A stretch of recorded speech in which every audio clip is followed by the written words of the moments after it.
সম্মানিত মুসলিম জনতা, আপনারা লক্ষ্য করেছেন সিউতুল্লাহ জামে মসজিদ থেকে হযরত মাওলানা মুফতি নেসার আহমদ সাহেবের নেতৃত্বে আজকে জশ্নে জুলুস ঈদে মিলাদুন নবী সাল্লাল্লাহু আলাইহি সাল্লাম পালন করা হয়েছে। আপনারা কষ্ট স্বীকার করে এই জুলুসে অংশগ্রহণ করার জন্য আপনাদেরকে আন্তরিকভাবে ধন্যবাদ মোবারকবাদ জ্ঞাপন করছি। বিশেষ করে প্রখ্যাত আলেমে দ্বীন মুফাসসিরে কুরআন দেশবরণ্য আলেমে দ্বীন খেতানামা ওয়াই হযরত মাওলানা নেসারউদ্দিন আহমদ সাহেবকে আন্তরিক অভিনন্দন ও কৃতজ্ঞতা জ্ঞাপন করছি, যার নেতৃত্বে গত বছর থেকে মিলাদুন নবী জশ্নে জুলুস ঈদে মিলাদুন নবী সাল্লাল্লাহু আলাইহি সাল্লাম পালন করা হচ্ছে।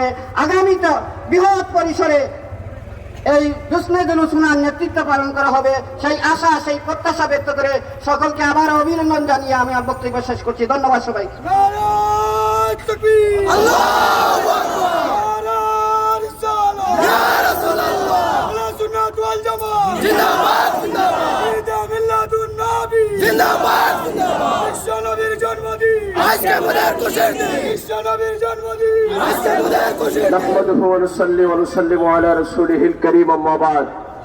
আজকে আমাদের বিশেষ করে ভাট্টখোলা, কদমতলী এবং সিলেটের বিভিন্ন প্রান্ত থেকে আগত শত শত আল্লাহ প্রেমিক, রসুল প্রেমিক, ইমানদার মুসলমান ভাইরা, আমাদের জুলুস পরবর্তী সংক্ষিপ্ত আলোচনা সভা মিলাদ মাহফিল ও মোনাজাত অনুষ্ঠানে আমি আপনাদেরকে দুটি কথা বলতে চাই।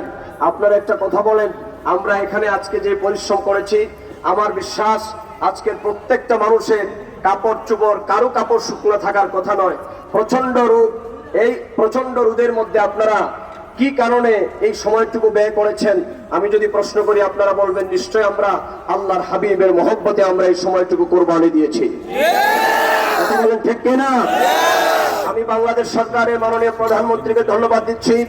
বাংলাদেশ সরকারের মাননীয় প্রধানমন্ত্রী জননেত্রী শেখ হাসিনা রাষ্ট্রীয়ভাবে মিলাদুন নবী পালন করার জন্য প্রত্যেকটা সরকারি, বেসরকারি, আধা সরকারি প্রত্যেকটা প্রতিষ্ঠানে নির্দেশনা এবং প্রজ্ঞাপন জারি করেছেন। সুতরাং বাংলাদেশে মিলাদুন নবী নিয়ে আর কোনো কথা বলার কোনো সুযোগ নাই।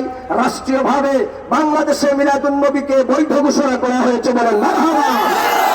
আপনারা দেখেছেন গতকালকে চট্টগ্রামে পবিত্র জশ্নে জুলুস ঈদে মিলাদুন নবী উদযাপিত হয়েছে।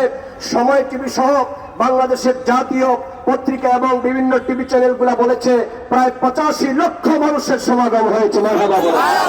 আমাদের সিলেটের সুবানীঘাটে হয়েছে এবং বহির্বিশ্বে প্রায় অন্তত 100 উপরে দেশে মিলাদুন নবী সাল্লাল্লাহু আলাইহি ওয়াসাল্লামের লক্ষ লক্ষ মানুষেরা শরীক হয়েছে।